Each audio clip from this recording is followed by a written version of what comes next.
Allah berfirman, fa idza ja'atis sakhah, maka apabila datang hari kiamat, maka di saat itu kata Allah, yauma yafirul mar'u min akhihi, saat itu adalah saat ketika seseorang dia berpisah dengan saudaranya, wa ummihi wa abi, dan juga berpisah dari ibunya, berpisah dari bapaknya, wa sahibatihi wa bani, dan dia berpisah dari sahabatnya dan juga anak-anaknya. Apa sebabnya? Kenapa mereka berpisah dengan keluarganya, pisah dengan bapaknya, anaknya, ibunya? Ya. Kata Allah, likulli imri'in minhum yauma idzin sya'nui yughni. Mereka di saat itu punya urusan masing-masing. Mereka sibuk dengan urusannya sendiri-sendiri. Karena mereka semuanya akan mempertanggungjawabkan amalannya di sisi Allah. Jangankan manusia biasa, jangankan kita-kita ya. Bahkan nabi-nabi, orang-orang yang dekat dengan Allah Subhanahu wa taala pun mereka sibuk. Sehingga umatnya Nabi Muhammad SAW dan juga umat-umat yang lain ya, ketika mendatangi kepada Nabi Adam, maka Nabi Adam mengatakan, nafsi, nafsi, kami sendiri-sendiri, urusanmu, urusanmu, urusanku, urusanku. Mendatangi Nabi Nuh alaihissalam, Nabi Nuh juga mengatakan nafsi, nafsi. Mendatangi Nabi Ibrahim mengatakan nafsi, nabi, dan seterusnya, sampai mendatangi Nabi Muhammad sallallahu alaihi wasallam. Dan akhirnya Nabi Muhammad pun diizinkan oleh Allah untuk memberikan syafaat kepada umat manusia. Nah, ini menunjukkan betapa ngerinya di hari kiamat. Dan juga sebagian dalam hadis Nabi sallallahu alaihi wasallam juga dijelaskan ya, Nabi mengatakan, yauma yaqumun nasu lirabbil alamin hatta yaghiba ahadukum fi rashihi ila ansafi udunaihi. Kata Nabi, pada suatu hari ketika manusia berdiri menghadap kepada Rabbul Alamin di hadapan Allah Azza wa Jal, maka kata Nabi, sebagian dari kalian, sebagian manusia itu tenggelam pada keringatnya sampai ke udunain ya, sampai ke telinganya. Dan juga dalam hadis yang lain Nabi SAW juga menjelaskan tudna syamsu, bahwasanya kelak matahari akan didekatkan kepada manusia bimiqdari mil, yaitu dengan seukuran 1 mil. Dan perawi ini mengatakan bahwasanya yang dimaksud mil ini apakah mil dalam perjalanan atau mil alat untuk berselat ya. Artinya matahari ini didekatkan oleh Allah Subhanahu wa taala kepada manusia. Sehingga saat itu fayakunun nas biqadri a'malihim minal araq. Maka manusia ini dengan keringatnya ini sesuai dengan amalan masing-masing. Faminhum ya, man yakunu ilal ka'bain. Sebagian manusia ada yang keringatnya sampai kepada mata kakinya. Wa minhum man yakunu ila rukbataihim, dan sebagian ada yang sampai lututnya ya. Wa minhum man yakunu ila hiqwaihi, dan ada sebagian yang sampai kepada pinggulnya ya, atau punggungnya. Kemudian wa minhum man yulzimuhumul araq iljaman, sebagian ada yang tenggelam dengan keringat, dan Nabi SAW sampai mengisyaratkan maksudnya sampai mulutnya ya. Nah, ini kejadian-kejadian yang menjelaskan tentang ngerinya, dahsyatnya keadaan di hari kiamat. Akan tetapi kaum muslimin jamaah rahimakumullah ya, di saat seperti itu, di saat kejadian hari kiamat yang begitu mengerikan, ada manusia-manusia yang diistimewakan oleh Allah. Ada manusia-manusia yang dia mempunyai kelebihan yang menjadi orang istimewa di hadapan Allah Subhanahu wa taala, sehingga mereka tidak merasakan kesusahan-kesusahan yang demikian. Hal ini sebagaimana yang Nabi SAW sebutkan ya, dalam sebuah hadis riwayat Imam Bukhari dan Imam Muslim dari sahabat Abu Hurairah radhiyallahu anhu. Nabi mengatakan, sab'atun yudhilluhumullahu fi dhillihi yauma la dhilla illa dhilluhu. Ada 7 kelompok, ada 7 golongan yang kelak akan mendapatkan naungan Allah di hari kiamat, yang tidak ada naungan kecuali hanya naungan Allah ya. Jadi ada manusia-manusia yang dikhususkan oleh Allah yang mendapatkan naungannya di hari kiamat ya. Yang saat matahari didekatkan oleh Allah, mereka tidak merasakan hal-hal yang sebagaimana dijelaskan tadi. Mereka tidak tenggelam dengan keringatnya karena mereka mendapatkan naungan Allah ya. Mendapatkan tempat yang tidak menjadikan mereka kepanasan. Maka siapakah 7 kelompok ini? Siapakah orang-orang yang akan mendapatkan naungan Allah Azza wa Jalla ya? Yang sehingga mungkin ketika kita mengetahuinya, kita akan berupaya ya, menjadi sebagian dari mereka atau meniru sifat-sifat agar kita mendapatkan naungan tersebut. Yang pertama kata Nabi adalah imamun adilun, yaitu seorang pemimpin yang adil ya. Seorang pemimpin yang adil. Seorang pemimpin yang adil ini mempunyai nilai khusus di sisi Allah ya. Mempunyai keistimewaan di sisi Allah. Kenapa demikian? Ya. Karena pemimpin ini adalah orang yang dia berkuasa. Ketika orang ini berkuasa, maka tentu otomatis dia itu bisa berbuat, bisa melakukan apa yang dia kehendaki. Dia bebas ya, bebas mau melakukan ini itu ya. Maka dia bebas ya. Maka dia punya kekuatan, dia punya kemampuan ya.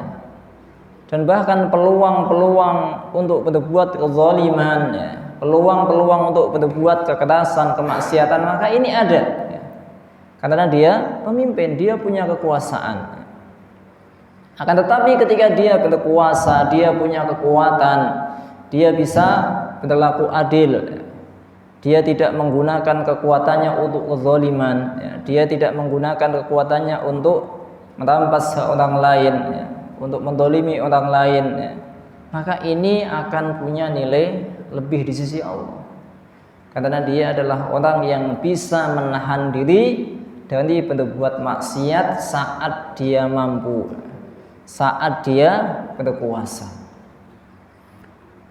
Makanya dalam sebuah hadis disebutkan oleh Nabi SAW ya, innal muqsitina indallah ala manabir min nur an yaminir rahman alladzina ya'diluna fi hukmihim wa ahlihim wa man waluh ya. Orang-orang yang pemimpin yang adil ya, maka mereka itu akan di atas atau duduk di atas mimbar-mimbar yang terbuat dari cahaya. Di sebelah kanannya Allah Ar-Rahman. Sifatnya apa? Sifatnya mereka adalah alladzina ya'diluna fi hukmihim, yaitu orang yang dia bisa adil di dalam hukum-hukumnya. Dia selalu menghukumi dengan adil. Dia tidak pilih kasih saat memberikan hukum ya. Seandainya hukum itu tertimpa yang salah adalah misalkan berkaitan dengan keluarganya, maka tetap dihukumi dengan adil ya. Tidak membela satu dengan yang lain. Dan ini benar ya. Dan ini benar. Mungkin katakanlah kita jangan jauh-jauh ya. Kita kepada lingkup yang kecil dulu misalkan ya. Pemimpin di kalangan lingkup RT lah atau RW ya. Ini kadang sulit untuk berlaku adil dalam menetapkan sesuatu. Misalkan ketika ada bantuan ya, ada BLT atau yang lain ya. Maka ketika kita lihat ya bahwasanya kebanyakan orang ketika menjadi RT atau RW ini yang dimasukkan pertama kali siapa? Ya, saudaranya, saudara keluarga. Ya. Padahal belum pasti saudara ini apa berhak. Ya, belum pasti saudara ini berhak. Dan kadang ya, masya Allah, kadang-kadang yang di saudaranya juga tidak tahu diri, yang jadi RT itu juga tidak tahu diri. Harusnya ketika dia tidak berhak, harusnya menolak. Saya kayaknya tidak berhak. Ya. Saya kayaknya belum pantas untuk mendapatkan. Mungkin masih ada yang lain. Nah ini contoh, bahasanya ini di sini ya, akan nampak keadilan ya. Akan nampak keadilan apakah dia betul-betul adil atau hanya sebatas membela atau mendukung saudaranya. Nah ya, ini dari yang mungkin hanya yang sebatas lingkup kecil ya. Belum lagi naik ke atas dan seterusnya. Ini kita harus bisa mulai yang demikian. Dan seharusnya ketika kita ya, misalkan punya saudara yang jadi pemimpin ya, RT atau RW dan seterusnya, kalau seandainya kita dimasukkan dan kita tidak berhak, maka kita harus menyampaikan ya. Jangan kita senang, ya nggak apa-apa. Nah, jangan ya, karena itu bisa jadi itu bukan hak kita. Ya. Maka bisa jadi kita ini berbuat dolim memakan hak orang lain ya, yang bukan hak kita. Nah ya, jadi itu ya ketika menghukumi dengan adil. Sesuai adil ini maksudnya menempatkan sesuatu sesuai dengan tempatnya, sesuai dengan posisinya. Tidak memilih kasih tapi sesuai dengan posisinya, sesuai yang apa adanya, sesuai dengan prosedur. Ini namanya menghukumi dengan adil. Wa ahlihim, dan juga adil dengan keluarganya, wa man waluh, dan juga adil terhadap apa-apa yang berada di dalam tanggungannya. Maka jadi pemimpin ini berat ya. Namun ketika bisa adil, masya Allah, akan mendapatkan keistimewaan khusus di sisi Allah. Maka dalam sebuah hadis dijelaskan bahwasanya seorang pemimpin kelak di hari kiamat itu akan datang dalam keadaan terbelenggu. Sedangkan yang membebaskan adalah keadilan. Kalau dia bisa menghukumi dengan hukum yang adil, maka dia akan bebas dari belenggunya tersebut ya. Baik, kita lanjutkan yang berikutnya. Yang kedua adalah wasyabun nasya'a fi ibadatillah. Orang yang akan punya posisi istimewa di sisi Allah di hari kiamat adalah seorang pemuda yang dia tumbuh di atas ketaatan kepada Allah Subhanahu wa taala ya.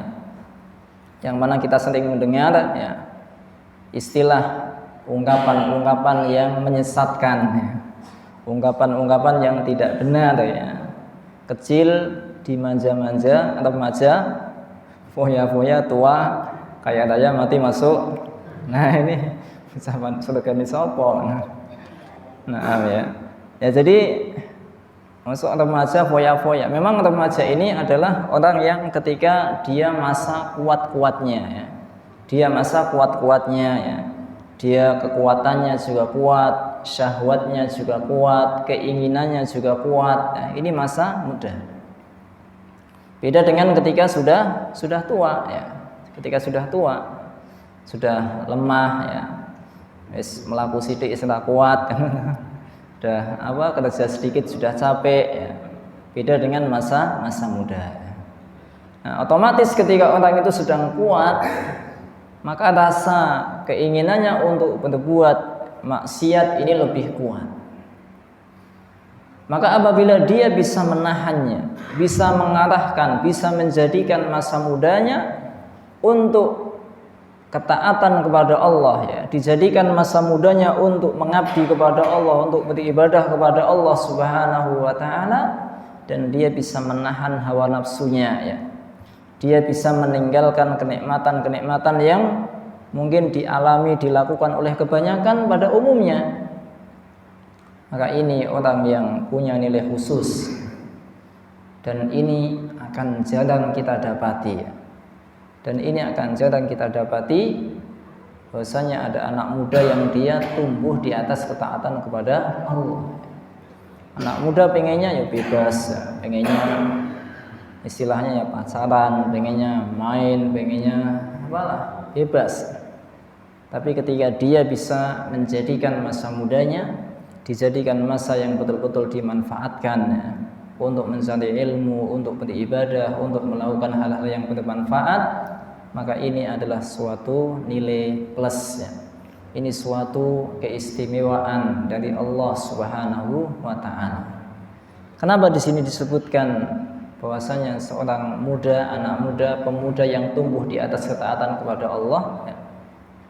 Karena dikatakan bahwasanya masa muda ya, masa muda atau kebiasaan di masa muda itu akan dibawa ketika di masa tua.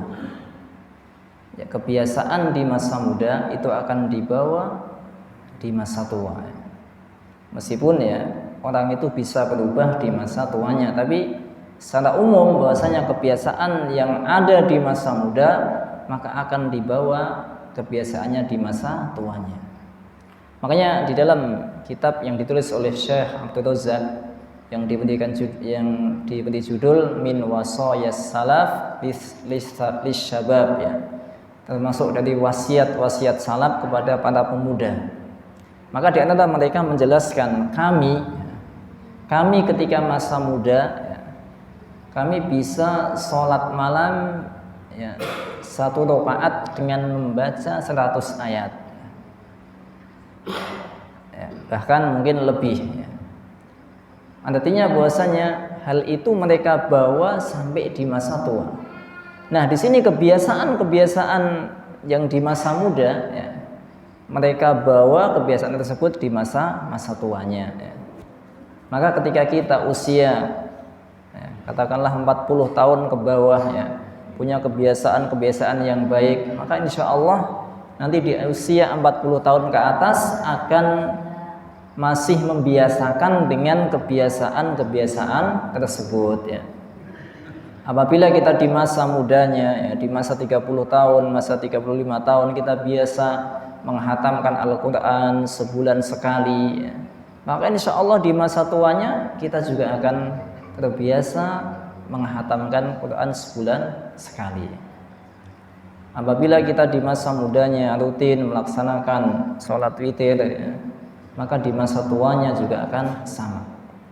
Artinya bahwasanya kebiasaan itu akan dibawa ketika masa tuanya. Syabun nasya'a fi ibadatillah, seorang pemuda yang tumbuh di atas ketaatan kepada Allah Subhanahu wa taala.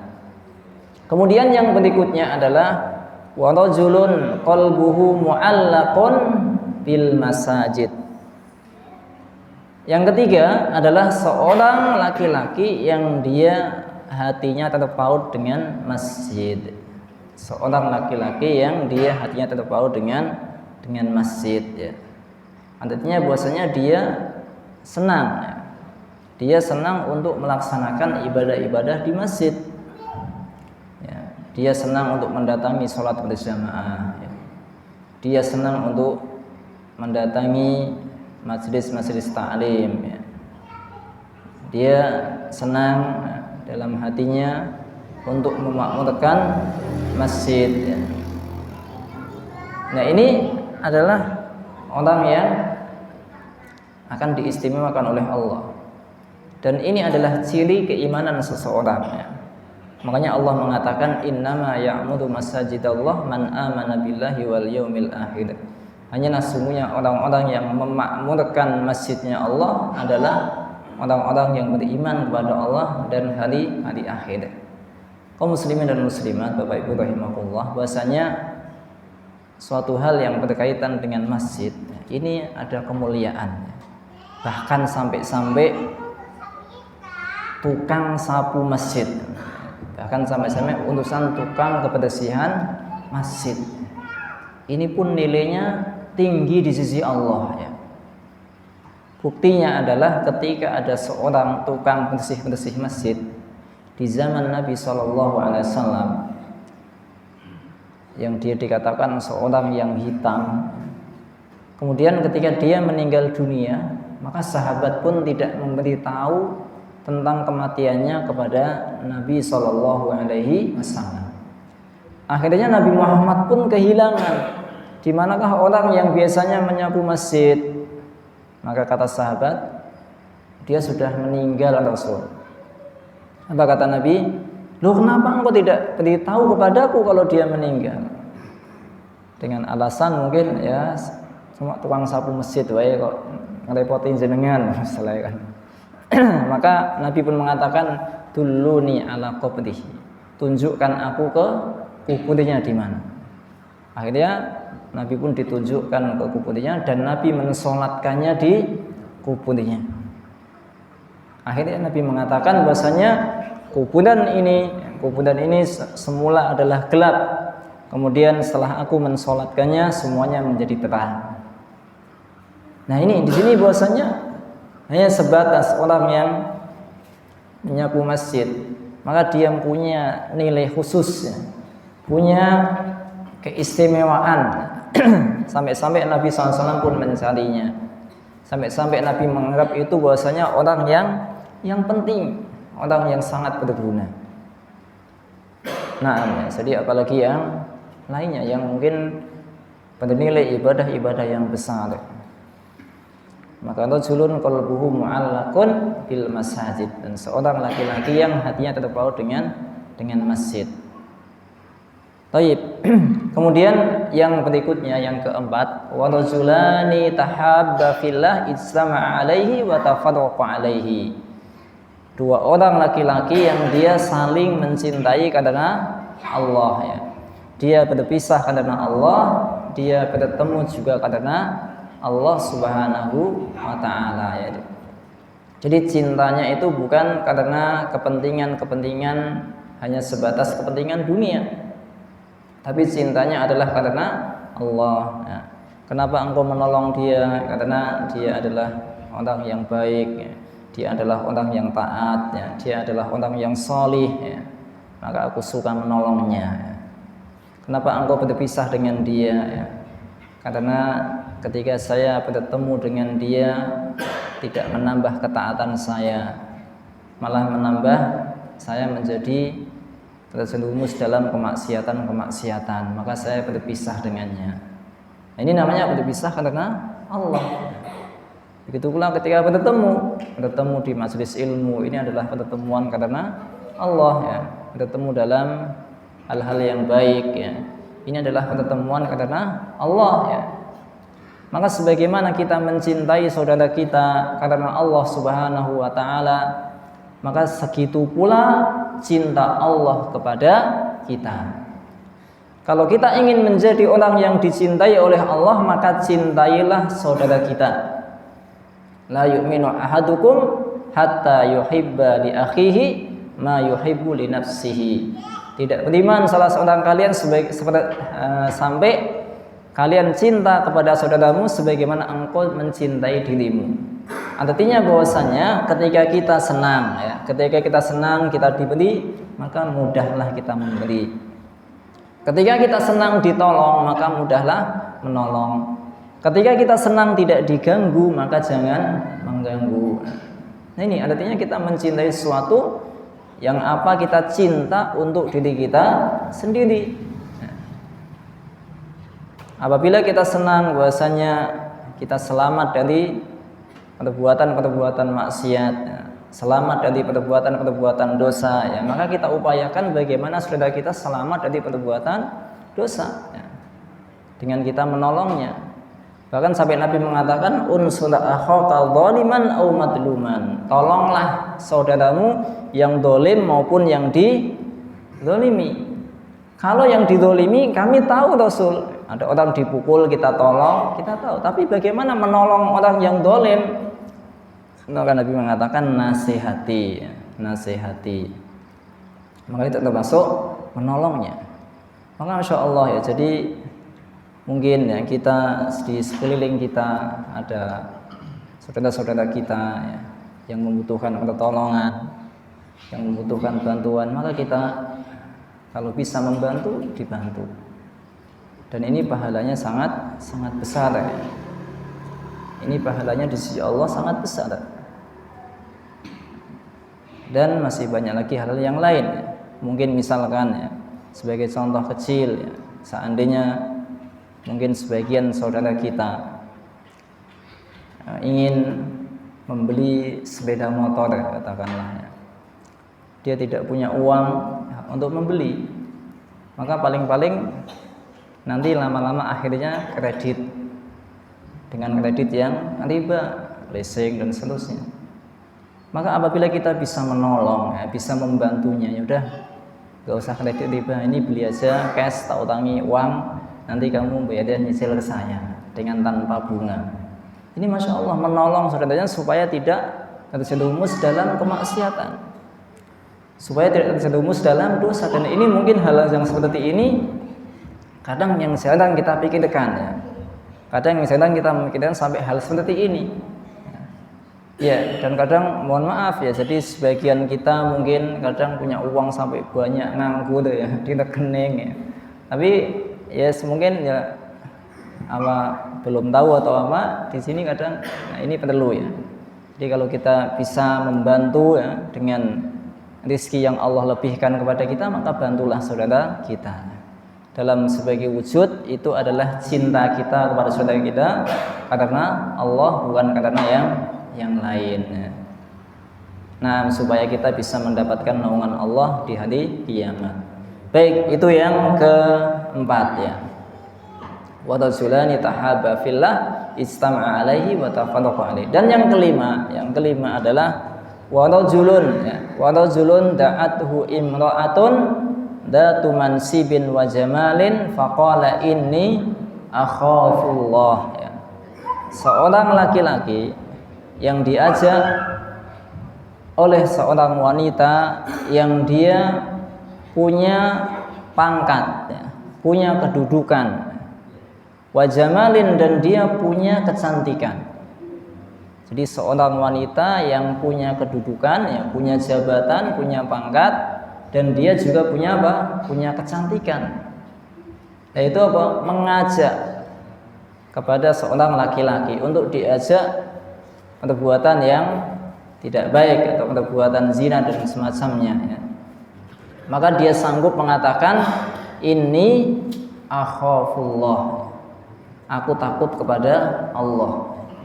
Ini adalah amalan yang berat ya. Ini amalan yang berat. Coba bayangkan ya, seorang diajak ya, tidak mengajak, tapi diajak. Yang mengajak adalah orang yang punya jabatan, kemudian dia juga cantik, kurang apa lagi, sudah lengkap. Tapi dia sanggup mengatakan ini akhafullah, aku takut kepada Allah. Dan hal ini umum. Jadi hal ini sebetulnya tidak khusus hanya bagi laki-laki, tapi juga khusus bagi umum untuk laki-laki dan perempuan. Kalau perempuan berarti diajak oleh laki-laki yang tampan, yang punya kedudukan ya. Sebaliknya kalau laki-laki diajak oleh perempuan yang cantik, yang punya kedudukan, tapi bisa sanggup mengatakan ini akhafullah ya, ini akhafullah ya. Maka hal ini sebagaimana yang dialami oleh Nabi Yusuf alaihi salam ya. Nabi Yusuf alaihi salam ya, ketika diajak oleh seorang wanita yang cantik ya, diajak berzina, dan posisinya Nabi Yusuf alaihi salam adalah seorang budak. Coba bayangkan seorang budak yang ngajak adalah majikan. Budak diajak oleh majikannya, cantik. Kemudian Yusuf posisinya adalah musafir, orang yang bukan orang situ.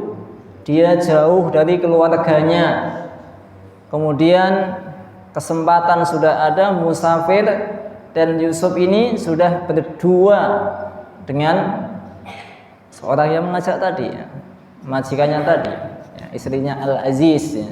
Ada yang mengatakan Zulaikha ya. Maka Nabi Yusuf ketika diajak, yang sebagaimana dijelaskan oleh Allah Subhanahu wa taala dalam surat Yusuf ya, hai talak, wahai kemari wahai Yusuf ya.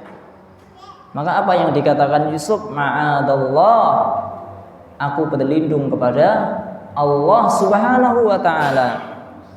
Innahu rabbi ahsana maswaya, innahu la yuflihul zalimun ya. Aku berlindung kepada Allah Subhanahu wa taala ya. Sesungguhnya innahu rabbi ahsana maswaya. Sesungguhnya dia maksudnya adalah suaminya Al-Aziz ya, ahsana maswaya, dia adalah orang yang sangat baik kepadaku ya. Dia telah merawat Yusuf, enggak mungkin ketika suaminya orang yang sangat baik maka istrinya kok istilahnya diembat sekalian, enggak. Maka suaminya adalah orang yang sangat baik kepadaku, kata Yusuf ya. Dan sungguhnya orang-orang yang zalim itu tidak akan beruntung ya. Nabi Yusuf punya kesempatan tapi dia bisa mengatakan ini ma'adallah ya, aku berlindung kepada Allah. Dia takut kepada Allah Subhanahu wa taala. Begitu juga seorang wanita ya, yang diajak oleh seorang laki-laki juga sama, dia mengatakan takut kepada Allah. Hal ini sebagaimana Maryam ya, yang dicontohkan oleh Maryam ya, bahwasanya ketika malaikat Jibril datang dalam bentuk laki-laki yang tampan, fatamassala laha basyaron sawiyya, maka Jibril ini datang dengan wujud seorang laki-laki yang tampan. Maka apa kata Maryam? Inni a'udzu birrahmani minka in kunta taqiyya. Aku berlindung kepada Allah Ar-Rahman dari engkau jika kamu bertakwa, maka pergilah. Nah ini Nabi Yusuf Maryam alaihissalam. Maka sama ya. Jadi umum untuk laki-laki dan perempuan ya. Maka apabila ada timbul ya, misalkan godaan-godaan, maka sebaiknya kita langsung menutup pintu ya. Kita menutup celah-celah yang bisa menimbulkan kemaksiatan yang lebih jauh. Naudzubillah min dzalik. Nah, jadi orang yang diajak oleh seorang laki-laki atau perempuan yang dia punya kedudukan dan punya ketampanan atau kecantikan, dia sanggup menolak dan dia mengatakan ini akhafullah. Kemudian yang berikutnya adalah yang keenam, wa rajulun tasaddaqa bi shadaqatin fa akhfaha hatta la ta'lama shimaluhu ma tunfiqu yaminuhu. Seorang yang dia bersedekah kemudian dia menyembunyikannya sampai-sampai seolah-olah tangan kirinya tidak tahu apa yang disedekahkan, yang diinfakkan oleh tangan kanannya ya. Maka infak atau sedekah ya, asal mulanya sebaiknya adalah disembunyikan ya. Apabila memang dia tidak harus ditampakkan ya. Beda yang memang harus ditampakkan, misalkan seperti zakat dan yang lainnya mungkin harus nampak. Tapi sedekah-sedekah yang lain kalau bisa disembunyikan maka sebaiknya disembunyikan ya. Misalkan ya, membangun masjid ya, ini bisa disembunyikan dengan mungkin menyebutkan hamba Allah ya. Maka tidak perlu dicatat ya, nama kita ya. Enggak perlu ya. Kalau memang bisa disembunyikan ya, tulis hamba Allah ya. Maka tentu reaksinya akan berbeda ketika misalkan dicatat di situ di papan pengumuman ya, sekian ternyata misalkan ada ini si A 200, ini 300, 500. Kemudian kita sendiri misalkan 10 juta. Nah, kita lihat kan, wah, rasanya berbeda ketika kita membaca, kita kok 10 juta, yang lain cuma 500, 300 ya. Maka ketika kita bisa menyembunyikan, maka sembunyikan ya, dan itu lebih baik, itu lebih untuk menjaga keikhlasan kita di dalam beramal. Karena memang hubungan kita adalah sedekah itu untuk Allah. Kita mencari pahala dari Allah bukan untuk mencari sanjungan atau pujian-pujian manusia. Yang itu tidak ada nilainya. Yang itu tidak ada nilainya di sisi Allah. Berapapun yang memuji kita, maka itu tidak akan menambah pahala di sisi Allah. Apalagi malah kalau kita bangga ya, kita ujub, kita riya, maka itu malah akan menghilangkan pahala-pahala kita. Tetapi apabila kita sembunyikan ya, kita berusaha untuk mengikhlaskan amal kita, maka itulah amalan yang bernilai di sisi Allah, yang akan menjadikan penyelamat bagi kita, yang akan menjadikan pahala bagi kita ya, yang akan menjadikan naungan bagi kita di hari kiamat. Maka sembunyikan semaksimal mungkin. Bahkan juga termasuk amal-amal yang lain ya. amal-amal yang lain yang memang harus disembunyikan, sembunyikan ya. Misalkan ya tadi sedekah-sedekah membantu, kalau bisa sembunyikan, sembunyikan. Maka di zaman para ulama dulu, para salaf ya, ada yang biasa sudah bertahun-tahun memberikan makanan kepada fakir miskin ya, tapi tidak diketahui. Ya, kapan diketahui? Ketika dia sudah wafat, ya, tidak ada lagi yang memberikan makanan. Berarti itu si fulan yang memberikannya. Ya. Ada orang yang berpuasa selama bertahun-tahun ya, sampai istrinya tidak mengetahui, puasa sunnah maksudnya. Nah, ini pentingnya untuk menyembunyikan amalan-amalan yang memang bisa disembunyikan ya. Kalau memang yang harus nampak ya ditampakkan, misalkan seperti sholat berjamaah ya harus nampak. Sholat jamaah ya di masjid ya, sholat jamaah di rumah enggak ya, harus nampak ya tampakkan. Ya. Kalau enggak ya maka tidak ditampakkan. Seperti ibadah qurban yang harus nampak ya ditampakkan ya. Dan juga ibadah-ibadah yang lain. Kemudian ya, yang terakhir yang ketujuh adalah wa rajulun dzakarallaha khaliyan fafadat ainah. Dan seorang yang dia berzikir kepada Allah ya, dalam keadaan bersepi-sepi ya, atau di tempat yang sepi ya, hanya dia berdua dengan Allah Subhanahu wa taala, tapi bisa meneteskan air mata, bisa menangis ya. Menangis bisa jadi karena dia takut kepada Allah Subhanahu wa taala, takut dengan siksa ancaman-ancaman Allah Subhanahu wa taala ya. Atau dia karena rindu kepada Allah Subhanahu wa taala. Menangis bisa ya. Ya, dia menangis takut kepada Allah Subhanahu wa taala dalam berzikir. Maka ini adalah orang yang khusus. Dan Nabi mengatakan tidak akan tersentuh api neraka sedikit pun orang yang dia menangis karena takut kepada Allah Subhanahu wa taala. Kemudian ada sedikit tambahan ya, bahwasanya 7 ini bukan merupakan pembatasan ya. Jadi sebenarnya masih ada lagi amalan-amalan yang lain yang menjadikan naungan di hari kiamat. Di antaranya adalah bahwasanya orang yang memberikan tangguhan ya, yang memberikan kelonggaran kepada orang yang berhutang, maka dia juga akan mendapatkan naungan Allah. Kemudian bahwasanya dari 7 ini apabila diringkas, maka intinya adalah 2. Yang pertama adalah menahan hawa nafsu, yang kedua adalah ikhlas. Yang pertama adalah menahan hawa nafsu. Dan tadi disebutkan pemimpin yang adil ya, seorang laki-laki yang tumbuh di atas ketaatan ya, dan yang lainnya. Nah kemudian yang kedua adalah ikhlas. Tadi orang bersedekah disembunyikan ya, orang yang mencintai karena Allah ya, maka ini adalah amalan-amalan yang ikhlas karena Allah Subhanahu wa taala. Maka ini nilai besarnya orang yang menahan hawa nafsu, dan nilai besarnya orang-orang yang bisa beribadah ikhlas karena Allah Subhanahu wa taala. Insyaallah demikian yang dapat kita sampaikan. Kurang lebihnya mohon maaf, dan terima kasih atas segala perhatiannya. Apabila ada kelebihan dari Allah Azza wa Jalla, apabila ada kekurangan dari saya dan dari syaitan.